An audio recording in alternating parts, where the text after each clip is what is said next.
आदित्य चौहान और उसकी मां रेखा देवी ट्रैक्टर पे ईंख लेकर चीनी मिल में बेचने ले जा रही थी।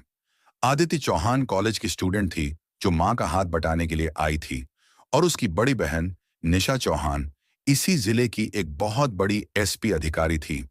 और जैसे ही वह ट्रैक्टर लेकर कुछ दूर गई, आगे सड़क पर एक पुलिस बैरियर लगा हुआ था और इंस्पेक्टर देवेंद्र पांडे अपने दो हवालदारों के साथ रोड पे हर एक आने जाने वाले को जबरदस्ती चालान काट रहे थे और उनसे जबरन गुंडे की तरह पैसे वसूल कर रहे थे। और जब आदित्य चौहान और रेखा देवी अपना ट्रैक्टर लेकर वहां पहुंची, तो इंस्पेक्टर देवेंद्र पांडे ने उन्हें भी गुंडे की तरह हाथों का इशारा करते हुए रोका और गरजते हुए कहा, ए लड़की, ट्रैक्टर साइड में लगा और फटाफट गाड़ी का कागज दिखा। आदित्य ने ट्रैक्टर रोक लिया और दोनों माँ बेटी ट्रैक्टर से नीचे उतरी और बोली, जी साहब, हम फसल काटने के बाद यहीं पास वाले चीनी मिल में ले जा रहे हैं। अगर कागजात दिखाने हैं तो हमारे पास सारे कागजात हैं। देवेंद्र चौहान ने उसकी तरफ देखकर ठाका लगाया, ओहो, बड़ी हीरोइन बन रही है। और ये भिखारीन की तरह दिखने वाली बुढ़िया कौन है? आदित्य ने कहा, ये मेरी माँ है। तो देवेंद्र पांडे ने अकड़ते हुए कहा, तुम लोग इन ईंखों के आड़ में कुछ छुपा कर तो नहीं ले जा रही हो? आदित्य ने बोला, सर, आपको मेरे गाड़ी की तलाशी चाहिए तो औपचारिक तौर पर करो, लेकिन मुझे और मेरी मां को अपमानित करने का कोई हक नहीं है। आप लोगों को? तभी एक सिपाही ने ट्रेलर से इंक को खींचा और इंक को खाते हुए हंसकर बोला, सर, चेहरा देखो, इनके ऐसे बोल रही हैं जैसे इसका बाप डीएम हो। दूसरे सिपाही ने और भी बेहुदे अंदाज में कहा, सर, मुझे तो ये माँ बेटी दोनों धंधा करने वाली लग रही है।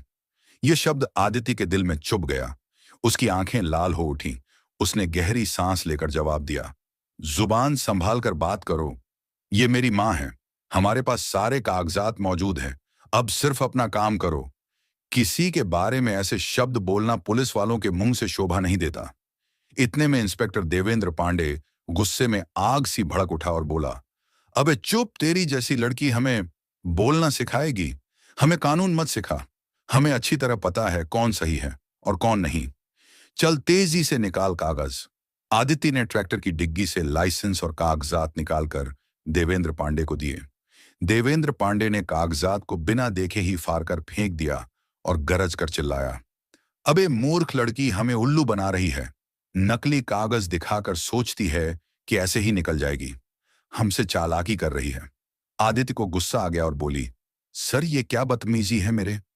वो सारे ओरिजिनल कागज थे। आपने उसे क्यों फाड़ दिया? आपको किसने अधिकारी दिया है एक पुलिस वाले होकर लोगों के साथ ऐसे बदतमीजी करने की? इतना सुनकर इंस्पेक्टर देवेंद्र पांडे आगे बढ़ा और बिना किसी झिझक के एक जोरदार थप्पड़ आदित्य के चेहरे पर जड़ दिया। उसकी आवाज इतनी तेज थी कि पूरी सड़क पर सन्नाटा छा गया। आदित्य का सिर झटक गया, आंखों में आंसू तैर आए। एक बेटी जो उसी जिले की एक एसपी की बहन थी, आज उसी जिले में वर्दी पहने कुछ गुंडों के हाथों जलील हो रही थी। उसकी मां रेखा देवी चीख पड़ी और आगे बढ़कर बोली, ए, मेरी बेटी को क्यों मारा तुमने? हमें नहीं जानते हो कि तुमने किस पे हाथ उठाए हों? देवेंद्र पांडे ने उन्हें धक्का देते हुए धमकाया, चुप भिखारिन, ज्यादा बोलेगी तो तुझे भी ऐसे ही थप्पड़ मिलेंगे। दोनों सिपाहियों ने शैतानी हंसी के साथ कहा, हाँ हाँ, बड़ी तेज बन रही थी। देखो, सारी तेजी निकल गई। आदित्य का खून खौल उठा और उसका हाथ थप्पड़ का जवाब देने के लिए उठा, मगर फिर वहीं रुक गया। वह जानती थी कि अगर उसने उन गुंडों पर हाथ उठाया तो मामला और बिगड़ जाएगा। और वहीं सड़कों पर तमाशा देखने वालों की भीड़ जमा हो गई थी, मगर किसी में हिम्मत नहीं थी कि आगे बढ़कर कुछ कह सके। उसी भीड़ में एक नौजवान लड़का आगे बढ़ा और इंस्पेक्टर से बोला, सर, ये सब गलत है। आपको इनके साथ ऐसा दुर्व्यवहार नहीं करना चाहिए। तभी इंस्पेक्टर गुस्से से तिलमिला उठा और बोला, क्यों? ये तेरा रखेल है जो न्याय की पाठ पढ़ा रहा है। चल भाग यहां से। फिर देवेंद्र पांडे चिल्लाते हुए बोला, इन दोनों को गाड़ी के अंदर ठूंसो और ले चलो थाने। वहां हम बताएंगे कि पुलिस की पावर क्या होती है। तीनों पुलिस वाले उन्हें धक्का देकर जीप में ठूंसने लगे। जीप में आदित्य अपनी मां कमला को सीने से लगाए बैठी थी। रेखा देवी रो रही थी और बेटी के चेहरे पर पड़े थप्पड़ के निशान देखकर सिसक रही थी। आदित्य की आंखें आसमान की तरफ ठहरी हुई थीं। चेहरे पर चुप्पी थी, पर दिल में एक आग जल चुकी थी। वह जानती थी कि यह जलालत चुपचाप नहीं सहने वाली। थाने पहुंचते ही देवेंद्र पांडे मूंछों पर ताव देते हुए गरजा, अबे हवाले में ठूंस दो इन दोनों को, सुबह तक सारी अकड़ निकाल देंगे, फिर देखेंगे इनकी औकात। दोनों सिपाहियों ने धक्के मारकर मां बेटी को एक बदबूदार कोठरी में बंद कर दिया। दरवाजा बंद होते ही कोठरी की दीवारों में उनकी सिसकियों की गूंज गूंजने लगी। मगर इन पुलिस वालों को इस बात का पता नहीं था कि बाहर एक ऐसा तूफान खड़ा था जिसकी कान में थोड़ी सी भी भनक पड़ी तो उनके थाने सहित पूरी इनकी जिंदगियां उलट पुलट हो सकती थीं। रेखा देवी ने रोते हुए कहा, बेटी यह लोग हमें कहां बंद करके रख दिए, अब क्या होगा? आदित्य ने अपनी मां को गले लगाया। उसकी अपनी आंखों में भी आंसू थे। मां तुम फिक्र ना करो, बस थोड़ी देर की बात है, सब ठीक हो जाएगा। रेखा देवी को सांस की बीमारी थी। आदित्य चौहान मां की हालत देखकर समझ गई। वह भागती हुई शोर मचाने लगी, जल्दी मेरी मां को यहां से निकालो, उसका दम घुट रहा है, मर जाएगी। आदित्य चौहान जोर जोर से चीखने लगी। करीबी दफ्तर में टांग पिटांग रखे बैठे इंस्पेक्टर देवेंद्र पांडे के कान में जब यह आवाज पड़ी तो वह सुन के नजरअंदाज करता गया और फिर एकदम गुस्से से खड़ा हुआ और अंधेरी कोठरी में जाकर बोला, ए लड़की, क्या तूने बकबक लगा रखी है? सारे सुकून की ऐसी की तैसी कर दी। आदित्य चौहान ने कहा, देखो मेरी मां की हालत बहुत खराब है, वह सांस नहीं ले पा रही, उसे यहां से निकाल दें। इंस्पेक्टर देवेंद्र पांडे ने रेखा देवी की तरफ देखा और फिर बोला, यहीं मरने दे इस बूढ़िया को, वैसे भी 2-4 दिन में टपक ही जाना है, तू क्या करेगी इसको? बचाकर तो आदित्य चौहान ने जब यह सुना तो वह अपने आप पर काबू ना रख पाई और इंस्पेक्टर के मुंह पर एक जोरदार थप्पड़ मार दिया। इंस्पेक्टर कुछ पल के लिए अपने चेहरे पर हाथ लगाकर अपने आप को देखता रहा कि एक इंस्पेक्टर को उसने थप्पड़ कैसे मार दिया। और अब इंस्पेक्टर आग बबूला होकर आदित्य चौहान को उसकी छोटी को पकड़ लिया और उसे घसीटते हुए जेल से बाहर लाने लगा। रेखा देवी ने जब यह देखा तो वह चिल्लाने लगी, छोड़ दे मेरी बेटी को, छोड़ दे। लेकिन इंस्पेक्टर देवेंद्र पांडे ने एक न सुनी। वह आदित्य चौहान को मारते घसीटते हुए अपने साथ वाले स्पेशल रूम में ले गया। अंदर जाते ही उसने दरवाजा लॉक किया और आदित्य चौहान को एकदम जोर से जमीन पर धक्का दे दिया। ऐ लड़की, तूने मौत को अपनी दावत दी है। ऐसा कभी नहीं हुआ कि इंस्पेक्टर देवेंद्र पांडे पर किसी ने हाथ उठाया हो। तुम मामूली कीड़े मकोड़े हो और एक इंस्पेक्टर पर हाथ उठा रहे हो। आदित्य चौहान उठी और बोली, देखो तुम यह एक गैर कानूनी काम कर रहे हो और तुमने मेरी मां को बुरा भला कहा, इसलिए मैंने यह किया। तुम्हें यह करने का बिल्कुल हक नहीं। देवेंद्र की आंखें लाल हो गईं। उसने एक जोरदार रेपटा आदित्य चौहान के मुंह पर मारा। वह घूमती हुई पीछे जा गिरी। ए बड़ी आई, तू मुझे इंस्पेक्टर को कानून सिखाएगी? वहां अंधेरी कोठरी से रेखा देवी लगातार आवाजें लगा रही थी, छोड़ दो मेरी बेटी को, छोड़ दो। आदित्य चौहान के कानों में जब यह आवाज पहुंची तो वह एकदम उठकर इंस्पेक्टर के पैरों में गिर गई और बोली, देखो तुम मेरी मां को छोड़ दो, उसको अस्पताल ले जाओ, उसकी तबीयत खराब है, उसका दम घुट जाएगा, वो मर जाएगी। लेकिन इंस्पेक्टर देवेंद्र पांडे ने आदित्य चौहान को ठोकर मारते हुए कहा, मर जाएगी, मरने दे बुढ़िया को, धरती से कुछ तो बोझ कम होगा मां के बारे में। यह शब्द सुनकर आदित्य चौहान के वजूद में बिजली दौड़ गई। तभी उसके जहन में अपनी बहन निशा का ख्याल आया, जो कि इसी जिले के एसपी ऑफिसर थी। आदित्य एकदम से खड़ी हुई और इंस्पेक्टर से कहने लगी, देखो मेरे साथ जो करना है कर लो, लेकिन मेरी मां को जल्दी अस्पताल ले जाओ। अगर उसको कुछ हो गया तो तुम और तुम्हारे या पूरे थाने के पुलिस वाले जिंदगी भर उसकी सजा भुगतोगे। सबके सबकी वर्दियां उतर जाएंगी। इंस्पेक्टर देवेंद्र पांडे ने जब यह सुना तो वह खरकट्टे मार मार के हंसने लगा और घमंड के साथ बोला, तो 2 टके की छोकरी हमारी वर्दियां उतारवाएगी इंस्पेक्टर की, या वह बुढ़िया खोस्ट उतारवाएगी? अब मरने दे, इस बुढ़िया को मैं भी देखता हूं कि किसकी इतनी हिम्मत है जो इंस्पेक्टर देवेंद्र पांडे पर हाथ उठा सके। तभी रेखा देवी की एक और जोरदार आवाज आई। आदित्य चौहान ने जब यह सुना तो वह इंस्पेक्टर को धक्का देते हुए कमरे से बाहर जाने लगी, लेकिन देवेंद्र पांडे ने उसे पीछे कमरे में धक्का देकर बोला, यह बुढ़िया इतनी जल्दी नहीं मरने वाली, पहले उसे ठिकाने लगाता हूं, फिर देखता हूं तुझे। इंस्पेक्टर कमरे से बाहर निकल आया और बाहर से कुंडी लगा दी। आदित्य चौहान अंदर से दरवाजा पीटने लगी, खोलो दरवाजा, मुझे मेरी मां के पास जाना है। लेकिन इंस्पेक्टर अपने दफ्तर में जाकर सुकून से बैठ गया। इतने में रेखा देवी की आवाजें भी आना बंद नहीं हुई, पर इस बार उनकी आवाज दर्द से कमजोर हो चली थी। इंस्पेक्टर देवेंद्र पांडे जब यह सुना तो बोला, है, पता नहीं बुढ़िया कब मरने वाली है, और कहकर वहीं दफ्तर में आंखें बंद करके सो गया। रेखा देवी यूं ही आवाजें लगाते लगाते एकदम जमीन पर ढलक पड़ी। सांसें धीमी पड़ गईं और वह बेहोश होकर लेट गई। कुछ पल बाद जब इंस्पेक्टर देवेंद्र पांडे की आंख खुली तो उसने चौंक कर कहा, यह बुढ़िया चुप कैसे बैठी है? जाकर देखता हूं। इंस्पेक्टर कुर्सी से उठकर अंधेरी कोठरी की ओर बढ़ा। जैसे ही वह वहां पहुंचा तो रेखा देवी को जमीन पर पड़ी देखकर उसे लगा कि वह इस दुनिया से चली गई है। देवेंद्र पांडे ने घमंड भरी हंसी के साथ कहा, हाँ हाँ हाँ, ए बुढ़िया गुजर गई क्या? चलो, बड़ी मुश्किल से जान छोड़ी है तूने। उसकी आंखों में एक रचनात्मक संतोष था। चलो जाकर तेरी बेटी को यह खबर सुनाता हूं। देखता हूं कैसे हमारी वर्दी यहां उतारवाएगी। ये कहते हुए वह ठहाका मारकर वहां से निकल गया।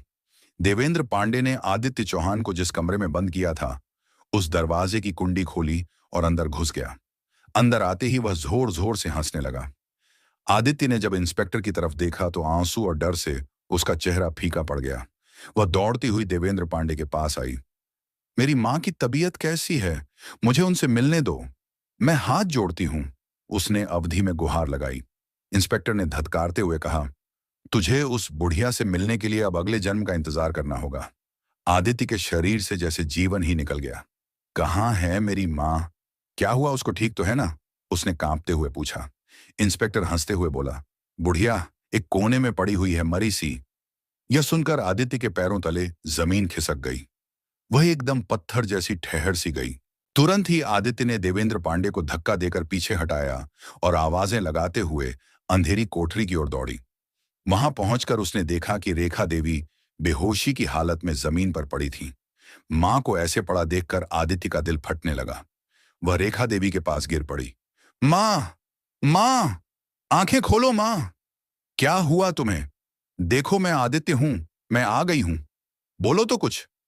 मां आदित्य जोर जोर से मां को हिलाने लगी, पर रेखा देवी शांत और बेहोश थी। तभी देवेंद्र पांडे आया और बोला, ऐ छोकरी, बुढ़िया गुजर चुकी है, क्या ड्रामेबाजी कर रही है तू? उसने एक कांस्टेबल को आवाज दी।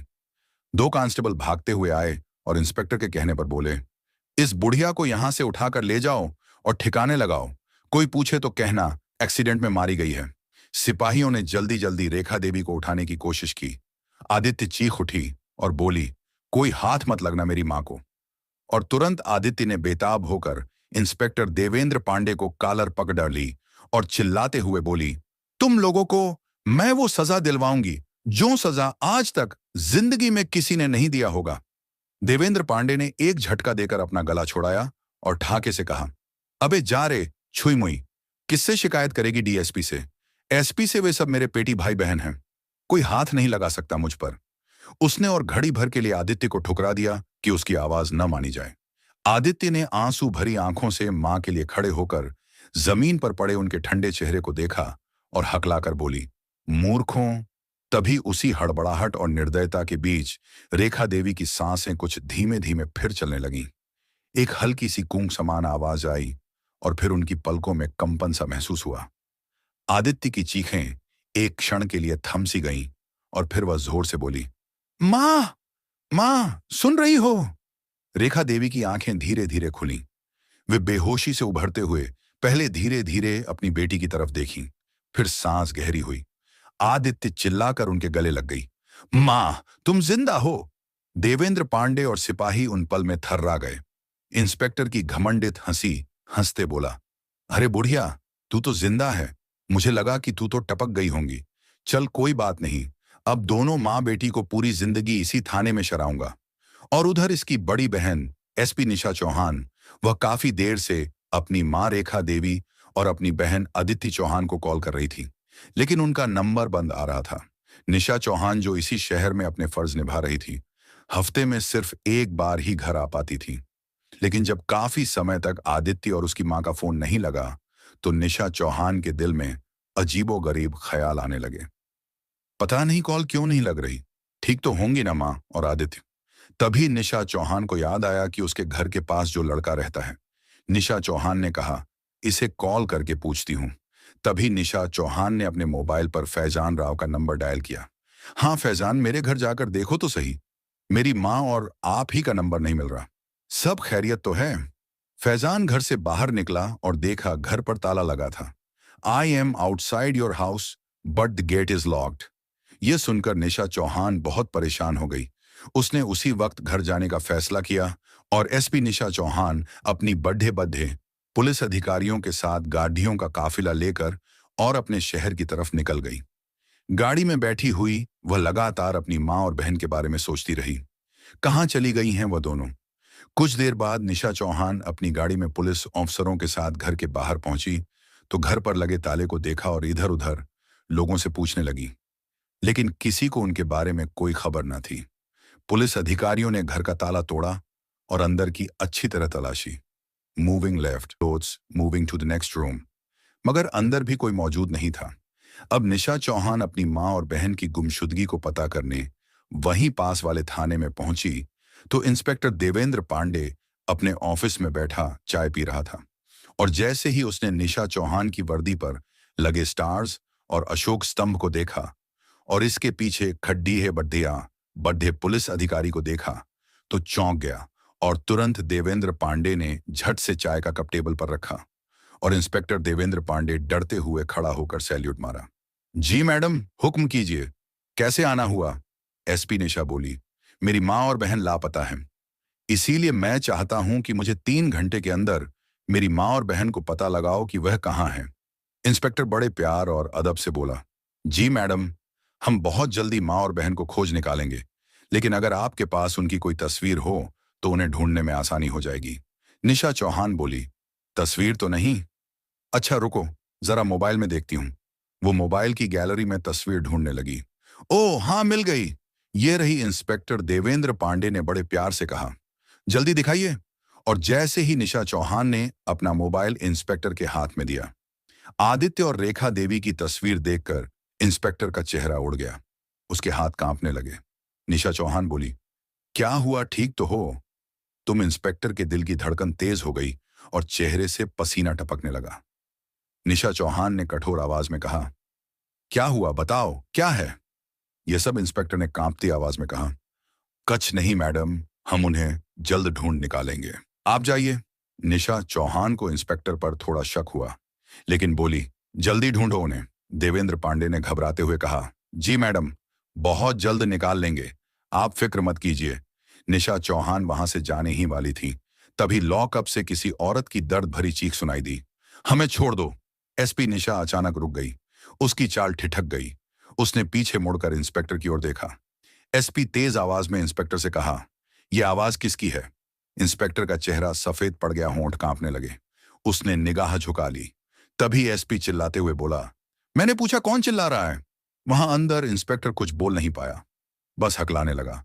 मैडम, वो एक औरत है, छोटी सी बात थी, लेकिन अब तक एसपी निशा खुद को रोक नहीं पाई थी। वो तेजी से उस लॉकअप की तरफ दौड़ पड़ी। जैसे ही उसने दरवाजा खोला, उसके कदम थम गए, उसकी सांसें रुक गईं। लॉकअप के अंदर जो नजारा था उसने उसके होश उड़ा दिए। वहां जमीन पर गिरी बिखरे बालों और मैले कपड़ों में उसकी अपनी माँ रेखा देवी और छोटी बहन अदिति चौहान बैठी थीं। एसपी निशा चौहान कांपते हुए अपनी माँ और बहन के सामने खड़ी थीं। रेखा देवी ने जैसे ही बेटी को देखा, वो फूट फूट कर रो पड़ी। रेखा देवी रोते हुए बोला, बेटी तू यहां कैसे आई? भगवान ने भेजा तुझे, हमें तो लगा अब कोई नहीं बचाएगा। निशा ने घुटनों के बल बैठकर अपनी माँ के पैर पकड़ लिए। माँ, ये किसने किया? किसने तुम्हें यहां बंद किया? अदिति चौहान जो कोने में सिमटी हुई बैठी थी, धीरे धीरे सिर उठाया तो देखा उसकी बहन सामने खड़ी है, तो तेजी से बहन के पास गई और अपनी बहन के सीने से लिपट गई और कांपती आवाज में कहा, दीदी, वो इंस्पेक्टर और ये पुलिस वाले बहुत बुरे हैं, इन्होंने हमारे साथ बहुत गलत किया है। दीदी, जब हम ट्रैक्टर पे इंक लेकर बेचने जा रहे थे तो ये लोग हमें रोक लिए और हमसे गाढ़ी के कागज मांगे। जब मैंने कागज दिया तो कागज को फाड़ दिया और पैसे मांगने लगे। मैं मना किया तो माँ को धक्का दिया और जब मैंने विरोध किया तो हमें थाने ले आया। माँ को मारा मुझे भी और कहा कि कोई हमारी बात नहीं सुनेगा। निशा के चेहरे पर क्रोध की ज्वाला फैल गई। उसकी आंखें लाल हो गईं। एक अफसर नहीं, अब एक बेटी और बहन खड़ी थी वहां। वो धीरे धीरे उठी और लॉकअप से बाहर निकली। इंस्पेक्टर और बाकी सिपाही डर के मारे पीछे हट गए। एएसपी गरजती आवाज में कहा, वर्दी पहनकर तुमने औरतों पर हाथ उठाया, वो भी मेरी मां और बहन पर। इंस्पेक्टर हकलाया। मैडम, गलती हो गई, पहचान नहीं पाया। एसपी निशा चीखते हुए बोली। गलती नहीं, पाप किया है तुमने। उसने तुरंत एक आईपीएस अफसर को आदेश दिया कि इंस्पेक्टर और शामिल सिपाहियों की इन सबको ड्यूटी से सस्पेंड किया जाए और इनके वर्दी उतारो। अभी के अभी आईपीएस अधिकारी ने 2 पुलिस अधिकारियों को आदेश दिया। 2 पुलिस अधिकारी आगे बढ़े और सबके सामने थाने में जबरन इंस्पेक्टर और उन 2 सिपाहियों की बेल्ट और टोपी उतारी गई। थाने में सब खामोश थे। एसपी निशा आगे बढ़कर बोली, अब इन्हें उसी लॉकअप में डालो जहां इन लोगों ने मेरी मां और बहन को रखा था, और इन्हें दिन में सिर्फ एक बार खाना दो, और वो भी सूखी रोटी। पुलिस अधिकारियों ने आदेश का पालन किया। इंस्पेक्टर और उसके 2 साथी उसी सेल में ठूंस दिए गए। निशा ने दरवाजा बंद करते हुए कहा, अब महसूस करो वो अपमान जो हर निर्दोष औरत यहां झेलती है। थाने के बाहर मीडिया और अधिकारी जमा हो चुके थे। निशा ने सबके सामने बयान दिया, कानून सबके लिए बराबर है, चाहे अपराधी पुलिस की वर्दी में ही क्यों ना हो। रेखा देवी और आदित्य को सम्मानपूर्वक थाने से बाहर लाया गया। निशा ने अपनी मां का हाथ थामा और कहा, अब कोई भी तुम्हारे साथ अन्याय नहीं करेगा मां, जब तक तुम्हारी बेटी जिंदा है। थाने के ऊपर हवा में तिरंगा लहरा रहा था और पहली बार उस इमारत में इंसाफ की गूंज सुनाई दे रही थी। कहानी यहां खत्म होती है, लेकिन एक मजबूत सीख के साथ। अगर आप सच्चाई के रास्ते पर अकेले भी खड़े हैं, तो याद रखिए, आपकी एक चिंगारी पूरी व्यवस्था में लगी आग को बुझाने की ताकत रखती है। जीत हमेशा सच की होती है। अगर आपको यह कहानी पसंद आई हो, तो इसे लाइक करें और ज्यादा से ज्यादा लोगों तक शेयर करें, और हमारे चैनल को सब्सक्राइब करना ना भूलें, क्योंकि हम आपके लिए ऐसी ही प्रेरणादायक कहानियां लाते रहेंगे। तो दोस्तों, यह कहानी केवल मनोरंजन और शिक्षा के उद्देश्य से बनाई गई है। इसमें दिखाए गए सभी पात्र, घटनाएं और संवाद काल्पनिक हैं। किसी भी वास्तविक व्यक्ति, संस्था या घटना से इनका कोई संबंध नहीं है। कृपया इसे केवल कहानी के रूप में देखें और इसका आनंद लें। हम किसी की भावनाओं को ठेस पहुंचाना नहीं चाहते।